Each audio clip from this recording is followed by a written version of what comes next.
Hello friends, I am from Gen Skills. Today our topic is 5M in any production, management, organization and business. जब भी कोई businessman अपना business start करता है तो वो बहुत सारी प्रॉब्लम को फेस करता है. इन्हीं प्रॉब्लम का जो सोल्यूशन फाइंड आउट करने के लिए हम 5 फैक्टर की स्टडी करते हैं. जो बिजनेसमैन होता है 5 फैक्टर की स्टडी करता है, उसे 5M वो बिजनेस भी बोलते हैं. ये जो 5M's है ये है man, machine, material, money and method. ये जो 4 फैक्टर हैं मैन, मशीन, मटेरियल, मनी, ये सारे होते हैं टेंजिबल. मीन्स कि हम इनको फील भी कर सकते हैं, टच भी कर सकते हैं, सी भी कर सकते हैं. बट जो फिफ्थ जो फैक्टर है मेथड, उसको हम इनटेंजिबल बोलते हैं क्योंकि हम इसको ना तो देख सकते हैं ना फील कर सकते हैं. इसका कोई भी फिजिकल एविडेंस नहीं होता है. ओनली इसको हम अपने बिजनेस पे अप्लाई करते हैं और उसके बाद देखते हैं उसका आउटकम क्या है. इसको डीपली अंडरस्टैंड करने के लिए इन जो 5 फैक्टर हैं इनको हम एक्सप्लेन करते हैं, इसको हम समझते हैं डिटेल में. जो हमारा फर्स्ट फैक्टर है मैन. मैन जो फैक्टर है किसी भी बिजनेसमैन के लिए सबसे बड़ा और मोस्ट इम्पॉर्टेंट फैक्टर होता है, क्योंकि जो जो भी ऑर्गेनाइजेशन का काम है, जो वर्क है, वो मैन ही करते हैं. क्योंकि मैनेजमेंट जितना भी काम है वो मैन के थ्रू करवाती है. जो भी ग्रुप ऑफ पीपल होते हैं वही सारा का सारा काम देखते हैं. इसके अंदर जो बिजनेसमैन होता है वो ये देखता है कि मैन कितना एजुकेटेड है, कितना एक्सपीरियंस है, क्या उसकी क्वालिफिकेशन है, कितना वो ट्रेन है किसी भी जॉब को करने के लिए, और उसके अंदर कितनी एबिलिटी है, वो किसी भी टास्क जॉब को अच्छे से परफॉर्म कर पाएगा. इसके अंदर जो मैनेजमेंट है वो ये डिसाइड करती है भी किसी भी पर्टिकुलर पर्सन में कितनी एबिलिटी है या कितनी एबिलिटी होनी चाहिए, कितना उसको एक्सपीरियंस होना चाहिए एक स्पेसिफिक जॉब को करने के लिए. उसके एवरेज में जो ऑर्गेनाइजेशन होती है मैन को कंपनसेट करती है in term of salary, wages और इंसेंटिव.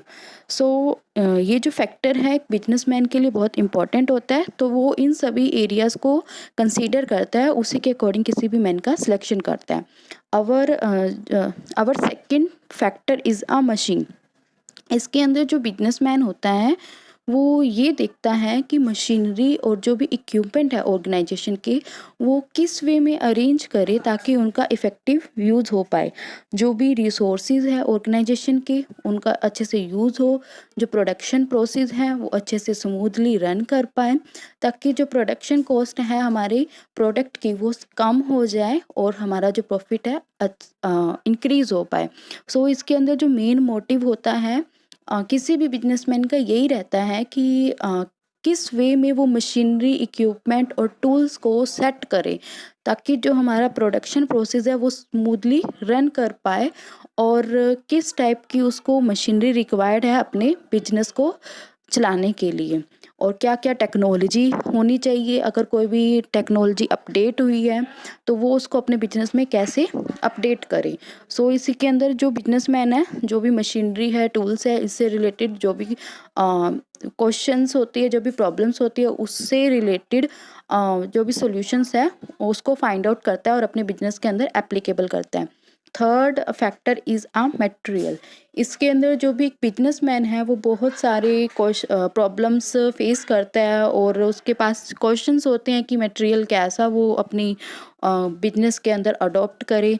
क्या उसके मटेरियल की क्वालिटी होनी चाहिए, कितनी क्वांटिटी होनी चाहिए, क्या उसका प्राइस होना चाहिए और कितनी उसकी कॉस्ट होनी चाहिए. और इसके अंदर जो बिजनेसमैन ये देखता है कितना वो रॉ मटेरियल परचेज करे, कितनी क्वालिटी और कितनी क्वांटिटी ऑफ जो प्रोडक्ट हैं, फिनिश प्रोडक्ट की, सेमी फिनिश प्रोडक्ट की, वो एक प्रोसेस में लेके चले. जो इसके अंदर जो मेन मोटिव होता है किसी भी बिजनेसमैन का वो यही रहता है कि जो मटेरियल वो परचेज कर रहा है वो कम से कम कॉस्ट में परचेज करे, उसकी क्वालिटी अच्छी होनी चाहिए, जो भी वेस्टेज है मटेरियल की वो कम हो, ताकि जो भी उसका प्रोडक्शन प्रोसेस है वो स्मूथली रन कर पाए. Fourth point is a money. Money किसी भी बिजनेस के लिए सबसे इम्पोर्टेंट फैक्टर होता है, क्योंकि जो भी बिजनेस है वो मनी से ही चलता है. इसके अंदर हम कह सकते हैं कि हम इसके अंदर अप्रोच अप्लाई कर सकते हैं मनी मेक्स मनी. क्योंकि अगर बिजनेसमैन मनी लगाएगा बिजनेस में तभी वो मनी गेट कर पाएगा। फॉर एग्जांपल यहाँ पे दो प्रकार की मनी होती है। फर्स्ट होता है capital, second is a working capital. Capital means जो भी मनी किसी भी बिजनेस को स्टार्ट करने के लिए लगाई जाती है उसको हम कैपिटल बोलते हैं। ये 2 टाइप की हो सकती है। इन कैश फॉर्म मीन्स कि कैश में लगाई है जो भी मनी, वो हो जाएगी कैश कैपिटल। एंड अगर हमने कोई एसेट्स के रूप में लगाई है, लाइक लैंड हो गया, लैंड को परचेज करने में लगाई है, बिल्डिंग को परचेज करने में लगाई है, तो वो होगी हमारी एसेट्स के रूप में। और अपनी जो सेकंड आती है वो है वर्किंग कैपिटल। वर्किंग कैपिटल का मीन्स एक बिजनेसमैन को day to day operation day to day के काम के लिए जो भी मनी चाहिए होती है उसको हम वर्किंग कैपिटल बोलते हैं। और इसके अंदर जो बिजनेसमैन होता है वो ये देखता है कि उसको कितनी मनी चाहिए और कितनी मनी वो अलग अलग सेक्शन में लगाए। जैसे कि मैन के ऊपर कितनी मनी लगाए, मशीनरी के अंदर कितनी लगाए, कितनी मनी उसको मटेरियल के अंदर मटेरियल को परचेज करने के लिए लगानी है। सो वो इसके अंदर देखता है कि वो अपनी मनी को कितने पोर्शन में कैसे कैसे डिवाइड करे ताकि मनी का इफेक्टिवली यूटिलाइजेशन हो सके और वो हाई प्रॉफिट गेन कर पाए। And fifth one is a method. इसके अंदर बिजनेसमैन ये देखता है कि वो कैसा मेथड अपने बिजनेस के अंदर अप्लाई करे कि वो अपने जो प्रोडक्ट हैं उसको अपने जो कॉम्पिटिटर कंपनीज हैं जो भी बाहर, उससे अपने प्रोडक्ट को, अपनी जो भी कंपनीज है उसको अपने कॉम्पिटिटर से डिफरेंशिएट मीन्स सबसे अलग प्रूव कर पाए कि जो उसका प्रोडक्ट है वो हाई क्वालिटी का है, बहुत अच्छा है, और ताकि कंपनी की जो गुडविल है मार्केट में अच्छी बन पाए और वो हाई प्रॉफिट गेन कर पाए। इसको हम एक एग्जांपल के थ्रू समझ सकते हैं। जैसे कि दो कंपनीज हैं, डिफरेंट कंपनीज है, लेकिन वो सेम प्रोडक्ट प्रोड्यूस कर रही है, लाइक पेन। और जो एक कंपनी है, फर्स्ट जो कंपनी है उसकी गुडविल मार्केट में बहुत अच्छी है, उसकी मतलब कि प्राइसिंग पॉलिसी भी बहुत अच्छी है और उसकी परचेज सेल्स सब मार्केट में अच्छी है, बट सेकंड की इतनी नहीं है। इसका रीज़न ये है कि उन्होंने अपने कस्टमर को कैसी प्राइसिंग पॉलिसी प्रोवाइड करवाई है, क्या क्वालिटी दे रहे हैं, क्या क्वांटिटी दे रहे हैं।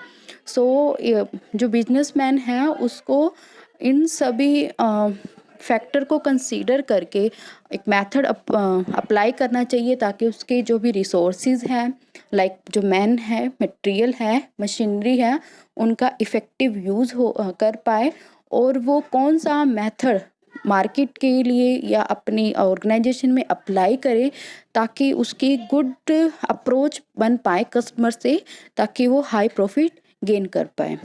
सो ये 5 फैक्टर थे जो कि एक बिजनेसमैन स्टडी करता है जब भी वो अपने बिजनेस को स्टार्ट करता है या जब भी वो कोई प्रोडक्शन करता है या मैनेजमेंट जब भी अपनी कोई सी ऑर्गेनाइजेशन को मैनेज करती है, तो ये 5 फैक्टर हैं जो कि स्टडी किए जाते हैं। सो आपको ये मैं एक्सपेक्ट करती हूँ कि ये जो 5 फैक्टर आपको अच्छे से समझ आ गए होंगे। And thank you friend, have a nice day.